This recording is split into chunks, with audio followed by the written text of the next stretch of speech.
स्वागत है जी, स्वागत है, स्वागत है जी, स्वागत है। होनी चाहिए, गर्मजोशी होनी चाहिए।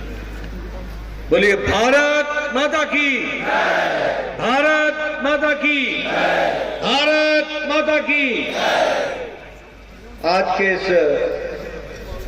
कार्यक्रम में मंच पर उपस्थित हमारे पूर्व में रहे यशस्वी मुख्यमंत्री और मेरे वरिष्ठ सहयोगी श्री जयराम ठाकुर जी, हमारे बहुत ही कर्मशील, जुझारू और संवेदनशील अध्यक्ष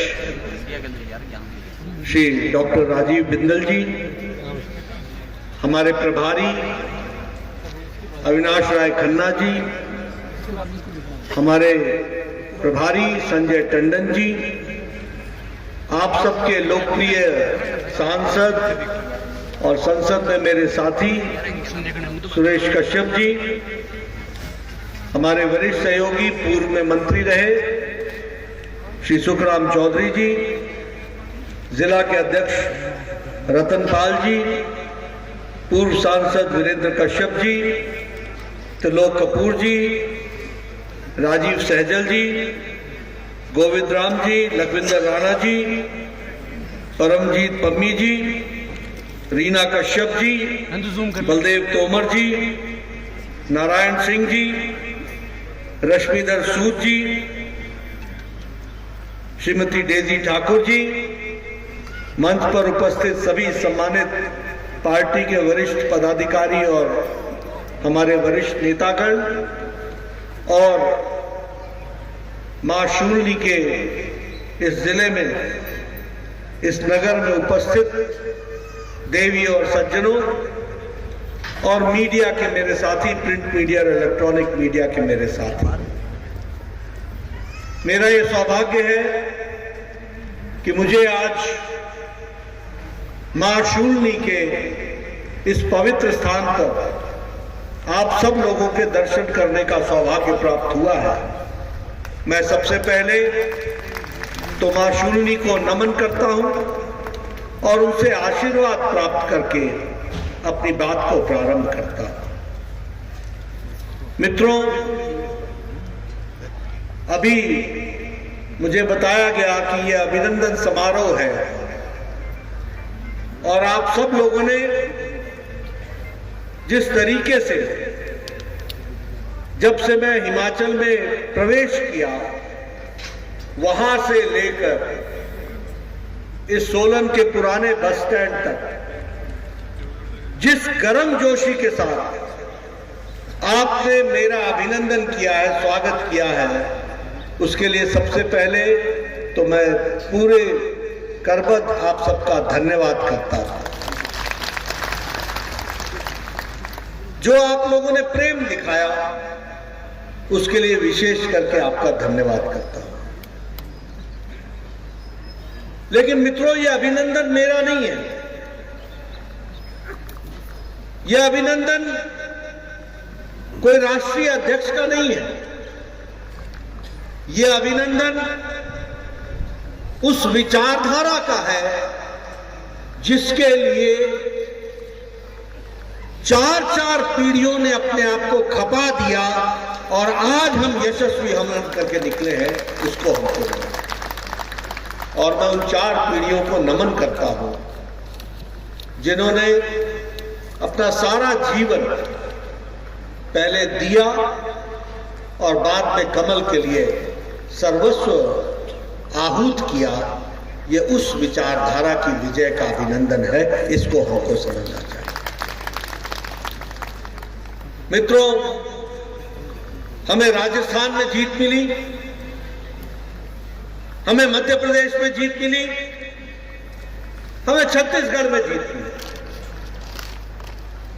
तेलंगाना में भी हम 7% से 14% पहुंच गए, दुगना हमने अपना वोट परसेंटेज बढ़ाया। मिजोरम में भी हमारे एमएलए डबल हो गए, 1 से 2 हो गए, जहां हमारा कुछ नहीं था। लेकिन ये जो 3 राज्य हमने जीते,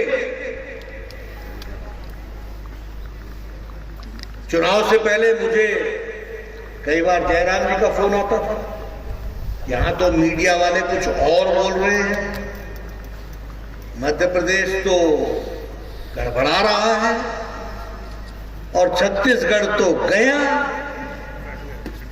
बोलिए, ऐसा बताते थे कि नहीं बताते थे? बोलते थे कि नहीं बोलते थे? राजस्थान शायद आ जाए। और हमारे बहुत से भाई जो बड़े लंबे समय से टुकुर टुकुर टुकुर टुकुर बड़े इंतजार में बैठे कि अब आई बारी, अब आई बारी, अब आई बारी, वो बड़े खुश हुआ करते थे। और उस समय मैंने उनको कहा था, जयराम जी आपकी भी जरूरत है, आप भी आइए और मध्य प्रदेश की जनता को, राजस्थान की जनता को और छत्तीसगढ़ की जनता को समझाइए कि जो इन्होंने हिमाचल में वायदा किया था, साल बीत गया, एक भी वायदा पूरा नहीं किया।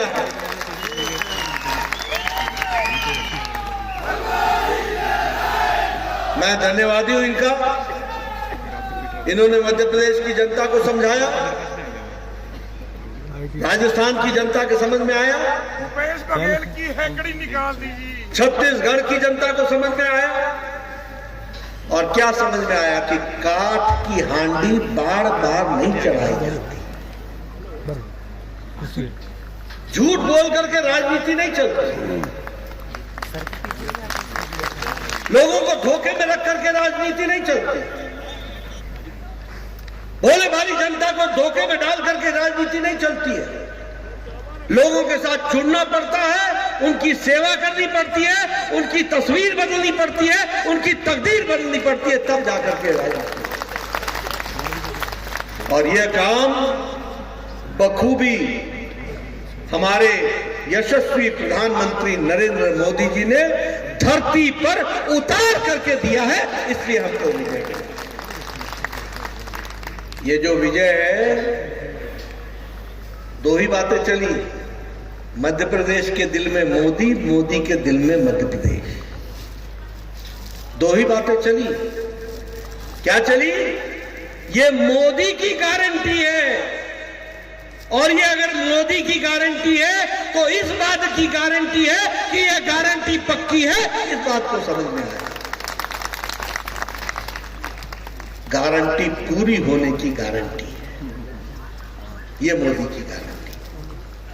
मित्रों, और इसीलिए देखते ही देखते छत्तीसगढ़ में कांग्रेस 7, मध्य प्रदेश में ऑल टाइम रिकॉर्ड ब्रेक, और राजस्थान में भी कमल खिल गया भारतीय जनता पार्टी की सरकार। यह प्रधानमंत्री मोदी जी के प्रति अटूट विश्वास, जिन्होंने भारत की राजनीति की संस्कृति बदल डाली। एक समय में राजनीति होती थी जब लोग काठ की हांडी चढ़ा करके अपना काम चलाते थे, आज समय बदल गया है। लोग धरती पर देखते हैं कि किसका कितना काम हुआ, और लोगों को ध्यान में आया कि भूपेश बघेल गरीबों को दिया गया मोदी जी का कार्यक्रम को रोकने का, अटकाने का, लटकाने का, भटकाने का काम कर रही है। इसलिए छत्तीसगढ़ की जनता ने बघेल और उसकी सरकार को लटका दिया, अटका दिया, भटका दिया और घर वापस भेज दिया। ये हमको याद आता है। राजस्थान में लोगों के ध्यान में आया कि ये गहलोत की सरकार महिलाओं पर अन्याय करने वाली सरकार है, भ्रष्टाचारी सरकार है, युवाओं से अन्याय करने वाली सरकार है। 19 बार पेपर लीक हो गया, कोई भर्ती नहीं हुई, भ्रष्टाचार पे भ्रष्टाचार, महिलाओं के साथ अत्याचार। राजस्थान की जनता ने कह दिया, गहलोत तुम घर बैठो, अब भजन जी आए हैं और वो भारतीय जनता पार्टी के मुख्यमंत्री के रूप में काम करेंगे। ये फर्क है। और मध्य प्रदेश में जो काम अच्छे हो रहे थे, आज वो बीमारू राज्य से निकल करके विकसित राज्य की ओर आगे बढ़ा। इन सब का नतीजा है कि आज भारतीय जनता पार्टी की तीनों सरकारें बनी और ये 3 सरकार, ये हैट्रिक, ये इस बात की गारंटी है कि 2024 में दिल्ली में भी हैट्रिक होगी और वहां भी हमारी मोदी जी की सरकार आएगी। बार मोदी जी। और मित्रों, ये इस कारण से है कि प्रधानमंत्री मोदी जी ने, देखो आज जब देश को बांटने के लिए जाति चल रही है, तो प्रधानमंत्री मोदी जी ने कहा कि हमारी सिर्फ 4 जातियां हैं, गरीब, ज्ञान, गरीब, युवा, अन्नदाता और नारी शक्ति। महिलाएं, युवा, गरीब और हमारे किसान जो हमारे अन्नदाता हैं, यही जातियां हैं। इसलिए इनकी चिंता करनी चाहिए। महिलाओं का जितना सशक्तिकरण हुआ वो हम सबके ध्यान में है। बताइए, आज कोई यहां ऐसा है जिसके घर में गैस का सिलेंडर ना हो और गैस का कनेक्शन ना हो? कोई है? ये 100% गैस का कनेक्शन। और प्रधानमंत्री मोदी जी ने उज्ज्वला योजना में तो दिया ही दिया। गृहिणी योजना में जयराम ठाकुर ने जो बचे थे उनको भी गैस का सिलेंडर पहुंचाया। यही आप बताइए, हमारी गारंटी की दृष्टि से अगर हम देखें, उजाला योजना, हमारे गांव जो जब 2014 में प्रधानमंत्री मोदी जी ने सर्वे किया तो 18,000 गांव बगैर बिजली के थे। 18,000 गांव। आप समझो कैसा भारत होगा, कैसे बच्चे पढ़ते होंगे, किस दुनिया में रहते होंगे, कैसे वो टेलीविजन से वंचित होंगे जब हम डिजिटल दुनिया की बात कर रहे हैं। प्रधानमंत्री मोदी जी ने 2 साल के अंदर, 1000 दिन के अंदर 18,000 गांव में बिजली पहुंचाई। ये रिकॉर्ड अपने आप में बनाया। उसी तरीके से सौभाग्य योजना, घर घर बिजली, करोड़ों के 2.5 करोड़ से ज्यादा लोगों के घर में बिजली पहुंचाई। मैं आप सबको याद दिलाना चाहता हूं, मैं 1993 में एमएलए बन गया था, 1993। आपको कहानी सुनाना चाहता हूं। हमारे पास लोग आया करते थे, जी बिजली लवाई दो, बिजली लवाई दो, बिजली लवाई दो। नवा घर बनाया जी, बोलते थे कि नहीं बोलते थे? तो मैं बोलता था जाओ भाई बिजली को दे दो। जेई उनको क्या बोलता था, कितने मीटर लगनी भी तार? बोला जी 150 मीटर। तो चलो 75 था तू इंतजाम कर, 75 था मैं कर। आपके समझ में आया? समझ में आया? और क्या बोलता था कि खंबा गांव वाले आकर के उठा करके ले जाएं, जब खंबा पहुंच जाए तो हमको बताना, मैं 75 मीटर की बिजली की तार दूंगा, 75 तूने लगाना, तब तेरे घर बिजली पहुंचेगी। मैं सच बोल रहा हूं कि नहीं बोल रहा हूं, जानना चाहता हूं। मैं सच बोल रहा हूं कि नहीं बोल रहा हूं? ये हिमाचल की तस्वीर थी कि नहीं थी? और बिजली लगाने का मतलब एहसान करना होता था। आज प्रधानमंत्री मोदी जी ने 3 साल 4 साल के अंदर 2.5 करोड़ लोगों के घर में बिजली पहुंचा दी। इस तरीके से काम। और अब किसी को भी सिर्फ एप्लीकेशन दो, खंबा भी पहुंचता है, तार भी पहुंचती है, बिजली भी लगती है। यह परिस्थिति आ जाकर के खड़ी। अगर हम बात करें स्वच्छता अभियान की, हम तो बड़े सौभाग्यशाली हैं, लेकिन उसके बावजूद भी हम लोग खुले में शौच जाया करते थे और बहनों को कितनी दिक्कत होती थी। आज 100% हिमाचल के गांव ODF हो गए हैं और वो डिफिकेशन, ओपन डिफिकेशन बंद हो गया है। सबके घर में शौचालय बन गए हैं। यह परिस्थिति। और देश में 12 करोड़ यानी 12 करोड़ बहनें, 12 करोड़ बच्चे, 12 करोड़ परिवार के लोग अपने दैनिक नित्य दिन के क्रम के लिए बाहर खेतों में जाया करते थे। उनको, बहनों को इज्जत से जीने का अगर काम किया तो वो प्रधानमंत्री मोदी जी ने किया। यह हमको याद आता है। और इसीलिए मोदी की गारंटी मतलब पूरी होने की गारंटी है, ये भी हमको याद रखना चाहिए।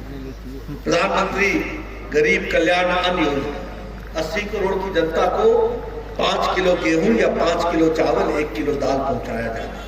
और मैं आपको बताना चाहूंगा कि आपके हिमाचल, हमारे हिमाचल प्रदेश में भी अन्न योजना में 28 लाख लोगों को अभी भी 5 किलो गेहूं, 5 किलो चावल, 1 किलो दाल मुफ्त में पहुंचाई जा रही है हर महीने।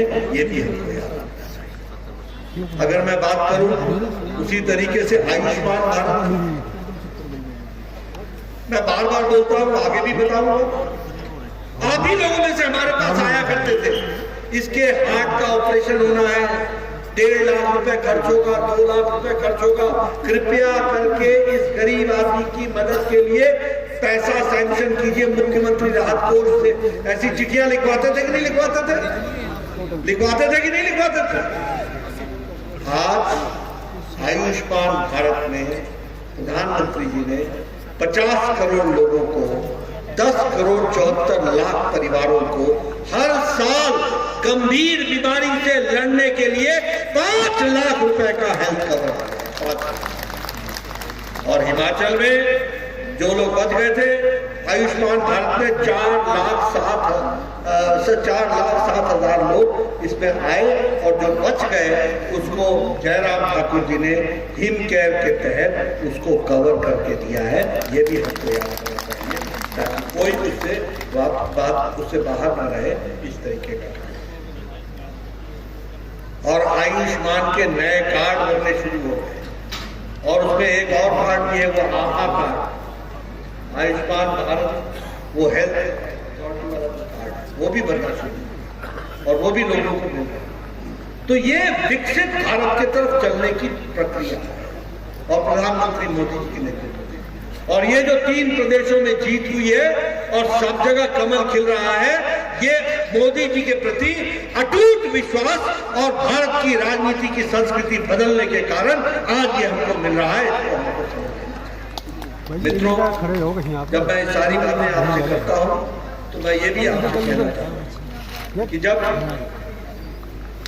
हम हिमाचल की बात, जयराम ठाकुर जी कुछ विषयों को आपके सामने रख रहे थे, लेकिन मैं भी आपके सामने बताना चाहूंगा। आज Indian institute of management Sirmaur में बन रहा है, और उस पर लगभग 392 यानी 400 करोड़ रुपए खर्च हो। और सुखराम जी आपके देख रेख में वो काम तीव्र उसको अब वो भी पूरा होने वाला है। कभी सोचा था कि Indian institute of management Himachal में आएगा? कभी सोचा था कि all India institute of medical sciences आएगा? लेकिन ये सारी चीजें आपको यहां पर मुहैया कराई है तो प्रधानमंत्री मोदी जी ने कराई है। ये भी आप बताइए, कमल खिला तो नाहन में मेडिकल कॉलेज आया कि नहीं आया? कमल खिला तो हमीरपुर में मेडिकल कॉलेज आया कि नहीं आया? कमल खिला तो चंबा में मेडिकल कॉलेज आया कि नहीं आया? कमल खिला तो बिलासपुर में हाइड्रो इंजीनियरिंग कॉलेज आया कि नहीं आया? कमल खिला तो मंडी में मेडिकल कॉलेज आया कि नहीं आया? कमल खिला तो सुपर स्पेशलिटी ब्लॉक शिमला में आया कि नहीं आया? आप बताइए, कमल खिला तो 2700 किलोमीटर की सड़क प्रधानमंत्री ग्रामीण सड़क योजना में गांव-गांव में पक्की सड़क पहुंचाई गई। ये हम सबको ध्यान रखें। और इसलिए मित्रों, जब मैं आपके साथ इन सारी चीजों की चर्चा करता हूं तो आपसे ये भी मैं पूछना चाहता हूं, और खास करके मैं महिलाओं से, बहनों से पूछना चाहता हूं, 1500 रुपए हर महीने मिलने लग गए क्या? मिलने लग गए क्या? किसी को मिल रहे हैं क्या? और ये 300 रुपए बिजली की फ्री बिजली मिलने लग गई क्या? और ये बेरोजगारों को 1 लाख नौकरियां मिल गई क्या? 5 लाख रोजगार के अवसर मिल गए क्या? 100 रुपए लीटर दूध लेना शुरू हो गया क्या? आप बताइए कि किसी का गोबर भी खरीदा गया क्या? ये ऐसी गप्पी मारने वाली, गप्पे मारने वाली सरकार है। ये बैक गियर की सरकार है। बैक गियर इस सरकार ने 900 गवर्नमेंट इंस्टीट्यूशंस को बंद किया है, जिसको जयराम ठाकुर ने खोला। 900 620 गवर्नमेंट इंस्टीट्यूट है, गवर्नमेंट ऑफिसेज है। और उसी तरीके से हिमकेयर की स्कीम जो चल रही थी, जिससे गरीब लोगों को, हिमकेयर के स्कीम में गरीब लोगों को राहत मिल रही थी, उसका 200 करोड़ रुपए भी इस सरकार ने अस्पतालों को नहीं दिया है। और अब अस्पताल में भी इलाज करना प्रायः बंद कर दिया है। बोलो, ऐसी सरकार चाहिए क्या? आगे ऐसी गलती करोगे क्या? ऐसी गलती होनी चाहिए क्या? वो गलती हुई थी कि नहीं हुई थी? मिल गया नतीजा? समझ में आया? मित्रों, ये हमको राजनीति में समझने की आवश्यकता है। आज चाइना का ग्लोबल टाइम्स वो लिख रहा है, वो भारत की प्रशंसा कर रहा है, चाइना का ग्लोबल टाइम्स, और वो लिख रहा है मोदी जी की प्रशंसा में कि भारत नई ऊंचाइयों को छू रहा है और नई छलांग लगा रहा है, विकास की ओर सबसे ज्यादा विकास। ये हमको सुनने को मिलता है। इसलिए मित्रों, अगर हम विकास की कहानी कहें तो एक नहीं अनेकों हमारे पास उदाहरण है जो बताते हैं कि किस तरीके से आप बताइए, आपका ये जो बाईपास बना था, तो यही आपने विकास देखा था ना? नेशनल हाईवे, एक्सप्रेस हाईवे तो मोदी जी के बाद ही देखा ना। ये 4 लेन, ये हाईवे, ये अंडरब्रिज, ये ओवरब्रिज, ये अटल टनल, ये सब अभी देखा ना। कभी सोचा था कि परवाणु से लेकर शिमला तक नेशनल हाईवे बनेगा, 4 लेन वे बनेगा? कभी सोचा था कि शिमला से धर्मशाला तक 4 लेन बनेगा, हाईवे बनेगा? कभी सोचा था कि कीरतपुर से लेकर मनाली तक 4 लेन बनेगा, हाईवे बनेगा? आज किसी से पूछो, बोलो मैं 1 घंटे में आ जाऊंगा, मैं 1.5 घंटे में आ जाऊंगा, मैं 1 घंटे में आ जाऊंगा, कैसे आ जाऊंगा? हाईवे पकड़ूंगा, बस आ जाऊंगा। ये कनेक्टिविटी, ये विकास, ये काम जो आपको मिले हैं, वो हम सबके ध्यान में है।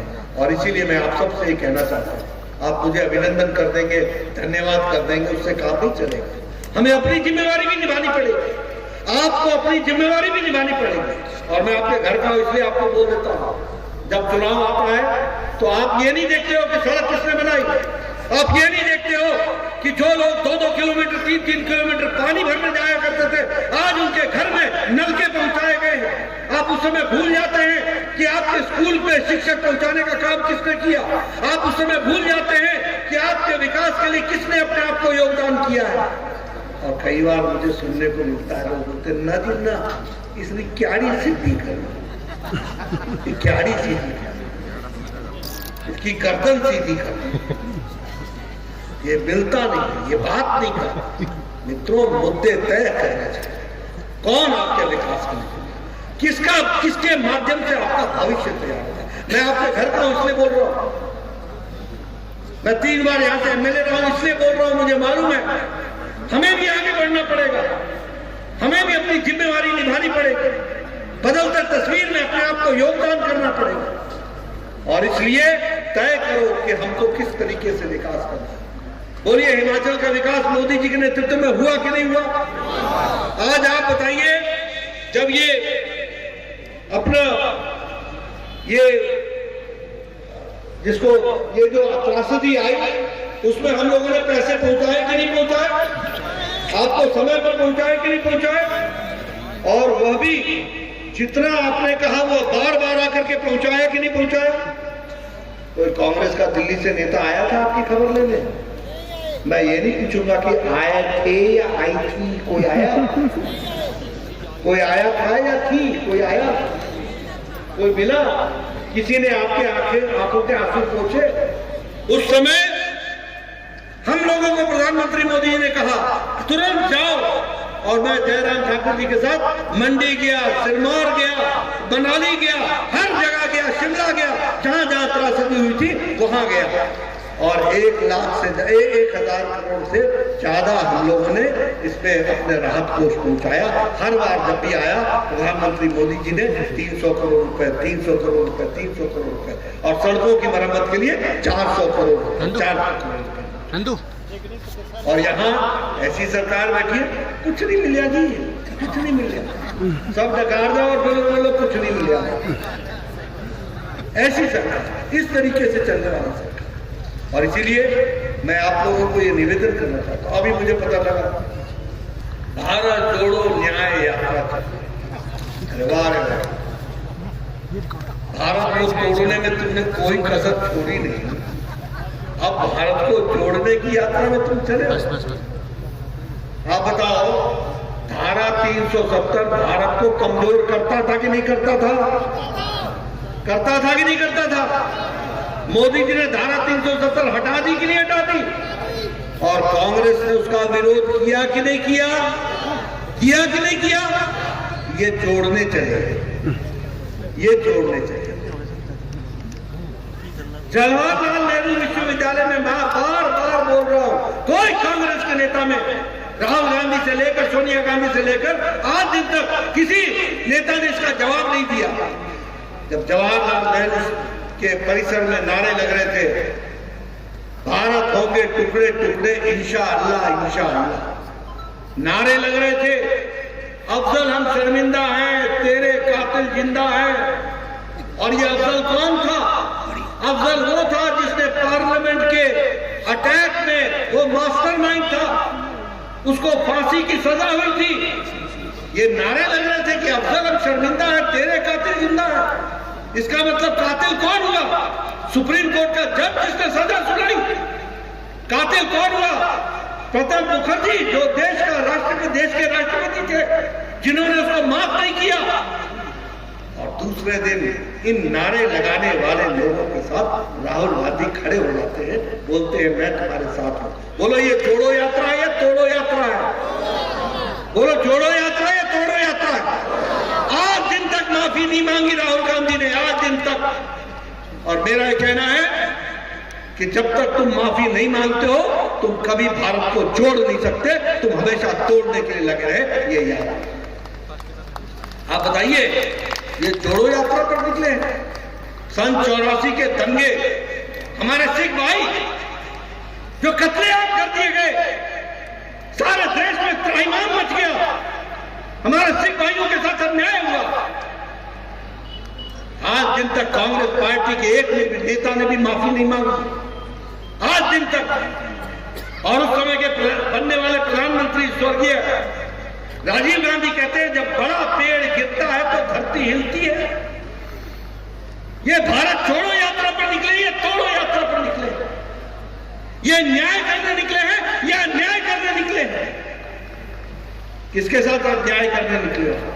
मैं ऐसे कई उदाहरण दे सकता हूं। अटल जी ने बिहार से झारखंड बनाया, अटल जी ने उत्तर प्रदेश से उत्तराखंड बनाया, अटल जी ने मध्य प्रदेश से छत्तीसगढ़ बनाया। एक खून का कतरा नहीं बहा, सब लोगों ने साथ दिया और दो प्रदेश बन गए, ये हम लोगों ने देखा। लेकिन जब आप तेलंगाना बनाने लगे तो खून खराबा भी हुआ उसके पहले, हजारों लोगों की जानें गई, हजारों लोग शहादत दिए। कब आपने भारत को जोड़ने की बात की है? हमेशा भारत को तोड़ने की बात की है। और न्याय की बात, आज बड़े आजकल आप लोग ओबीसी का राग लाप रहे हो। ये ओबीसी का नारा आपको दे दिया गया है और आप सोचते हो किसी से आपकी नैया पार हो जाएगी। मैं जानना चाहता हूं, 1953 में काका कालेलकर की रिपोर्ट आई थी, जवाहरलाल नेहरू प्रधानमंत्री 1964 तक रहे। क्या किया उन्होंने काका कालेलकर रिपोर्ट का? दूर भागती रही वो काका कालेलकर रिपोर्ट। कुछ नहीं हुआ ओबीसी का, किसी ने नहीं पूछा ओबीसी को, किसी ने उसकी चिंता नहीं की। ये न्याय की बात करते हैं। मैं जानना चाहता हूं, मंडल कमीशन श्रीमती इंदिरा गांधी के टाइम पर आ गया था, राजीव गांधी के टाइम पर रहा, दिल्ली के अलमारियों में दूर भागता रहा, आप उस पर बैठे रहे। आपने कभी उस पर चर्चा नहीं की, आपने कभी बात नहीं की।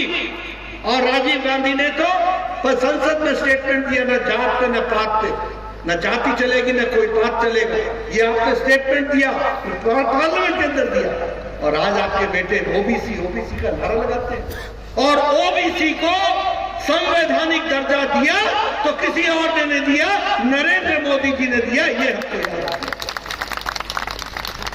न्याय की बात करते हो, सबसे ज्यादा ओबीसी के एमपी हमारे, सबसे ज्यादा मंत्री ओबीसी के हमारे, सबसे ज्यादा गवर्नर ओबीसी हमारे, सब तरीके से ओबीसी की चिंता करने वाले हम। हमारी पार्टी आदरणीय मोदी जी के नेतृत्व में उनके विचार, उनकी सोच, उसके कारण को सब कुछ छुआ है। और ये सारी बातों को लेकर के आज आप ओबीसी के लिए चर्चा कर रहे हो। आपको ओबीसी में कोई भी दिलचस्पी नहीं है। आप बोलो, राहुल गांधी ने नारे लगाया था कि नहीं लगाया था? सब मोदी चोर है, कहा था कि नहीं कहा था? बोलो, कहा था कि नहीं कहा था? और फिर कहा कि मैं माफी नहीं मांगू। मोदी जी ओबीसी नहीं है क्या? और मोदी जाति ओबीसी नहीं है क्या? आपको माफी मांगने में शर्म आई क्या?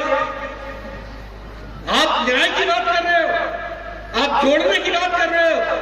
आप तोड़ने में और अन्याय करने में इस देश के साथ एक बार नहीं, अनेकों बार आपने अन्याय किया है। ये हमको ध्यान में रखना चाहिए। इसलिए मित्रों, ये जो काट की हाड़ी है ना, जो ये चढ़ा के गए थे हिमाचल में, तो मैं कहूंगा जरा से संभल के रहना। इनसे रहोगे कि नहीं रहोगे?